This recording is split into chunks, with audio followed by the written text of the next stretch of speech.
Hello guys, this is TheEpicStarcraft and I'm here with you guys to talk to you about the 2H Muta and how you can be good with it.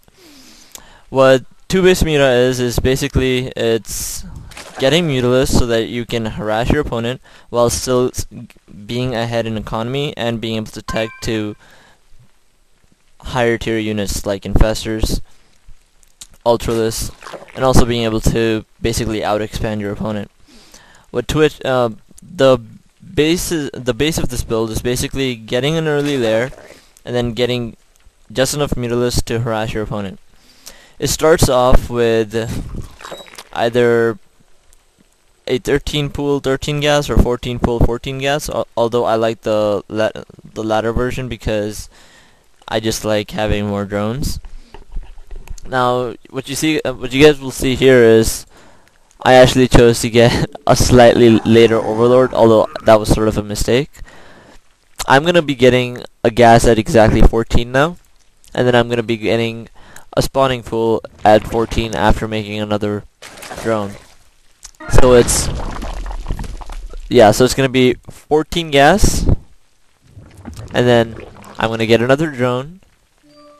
And then I'm gonna wait for exactly 14 supply before getting my spawning pool, and I'm gonna get it right now. Okay, so what I'm gonna do now is I've scouted that he's not gonna be doing anything cheesy, right? So I'm completely fine. I'm just gonna be waiting until 16 supply, constantly making drones, and then I'm gonna get a Overlord. After getting my Overlord, I'm gonna be getting my queen, and as soon as this spawning pool finishes, that's when the really cool stuff happens. Basically what I'm gonna do is I'll show you guys what happens when that finishes. Just notice the gas and the minerals and how they all fit in perfectly with what the base of this build is. So this spawning pool finishes. I have 100 gas. I make Metabolic Boost, and then I make a queen. So all my gas is being used. Then I take all my drones off the gas. So as soon as the hatchery finishes, the spawning pool finishes, right? You take off all drones off gas, and then you make Metabolic Boost. And then you get your expansion at exactly 20 or 21, depending on, well, it's meh. It doesn't really make that big of a difference. With your first queen, you're going to spawn larva, and then you're going to send your queen at around the front of your base. Why? It's because with this queen, you're going to be spawning a creep tumor right at the front of your base. At this point, you should probably also be sending a drone scout. Actually, you should have sent one quite some time ago, but in this case I didn't because I'm actually facing a computer right now. Notice how as soon as my first queen finished, I actually made a second queen. The second queen is really important because you want your second queen to be done by the time your second hatchery is done. So now, as soon as my second queen finishes, with my second queen, I'm going to spawn larva over here. And then notice how this queen, as soon as it's at 25, I spawn a creep tumor. Now I'm going to send this queen over here, whereas this queen is going to be right over here. And now, as soon as this larva spawn, I'm going to have a lot of things to spend it on. Just make sure you keep on spawning creep tumors with that first creep tumor, and you get your gas and Lair as soon as your second queen finishes. Keep making drones, and make sure you send one ling to scout over here, which is something I'm going to do pretty soon. And also, make sure you always transfer guys to gas. The one thing about Zerg is their guys do not automatically go to gas. Transfer some of your workers to your second hatchery, your natural, and then make sure you can hold that off by making sure that they're all connected with creep. Now I'm going to be sending this ling over here just to see if they're going to attack soon, and I'm just going to spawn larva, macro up a bit, and I'm getting my third gas because I need to be getting my Spire soon, and I need a lot of gas for Mutalisk. Now I see that he's gonna be moving it with an M&M army, so because I have a few larva stockpiled, which is what usually happens when you're two-base mutating, because you're saving up gas, you're just gonna spend a lot of that larva on lings, which is what you need to do to actually hold off a quick 3 racks push of some sort.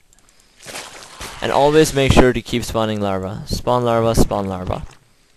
You can choose to get the 4th gas earlier than I did, but I didn't, simply because I want to have enough for drones as well.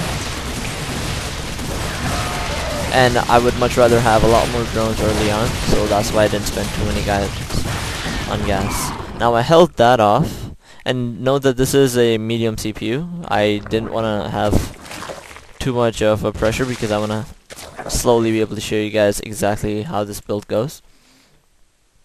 Now I put down the spine crawler over there because the 2-base Muta revolves around having spine crawlers to defend your base. You're not going to be making too many early units. In fact, you're not going to be making any early units, so you want to have some way to defend your base. Now I got the 4th gas, and my Spire is going to be done soon. I've been spawning larva, I've been spawning overlords, and as soon as this finishes, right, now that's when the key stuff happens. You go, you scout with this first ling, see what the unit composition is, and then you make some mutalisk. You make around 5 to 6 mutalisk, okay? And you'll still have a lot of minerals left over, so what do you do with those? You make drones, you make a roach warren, a baneling's nest, depending on what the other person does. If they get a lot of Thors, you might want to make a baneling's nest and an infestation pit. What I'll be doing is, I see that he has a lot of Hellions, right? So what do? I'm probably gonna throw down a roach warren and a baneling's nest. I throw down that roach warren and I throw down that baneling's nest. Now I have 6 mutalisks. I'm probably gonna go attack him, harass him, and see his unit composition, and then I'm just gonna build whatever it is that best deals with it, while also getting my 3rd expansion. And I still have enough minerals to actually make more things. I could probably just double expand right now. And I noticed that because he saw all those lings, well, the CPU is sort of adaptive in that sense, because depending on what you do, it just makes random stuff. At this point in time, if you're facing a good turn, they'll probably have 1 or 2 Thors, but what you're gonna be doing is you're gonna be avoiding those Thors, and you're gonna be picking off smaller things like supply depots. You're gonna be picking off SCVs. The thing with 6 mutalisks can actually one-shot an SCV and bring down the second SCV to like almost no health. So what that does is it allows you to hit and run really, really fast. You go with your SCVs and you hit and run super fast. Baneling's Nest you throw down simply because it's the best way to deal with marines, and then you also throw down an infestation pit as soon as you get your third base up, because you need to get a hive to really beat a late game turn. Now the CPU just realized that yeah, I have too much stuff, so it's gonna leave. Anyway, yeah, this is basically how how 2-base Muta works. I hope you guys found this tutorial helpful.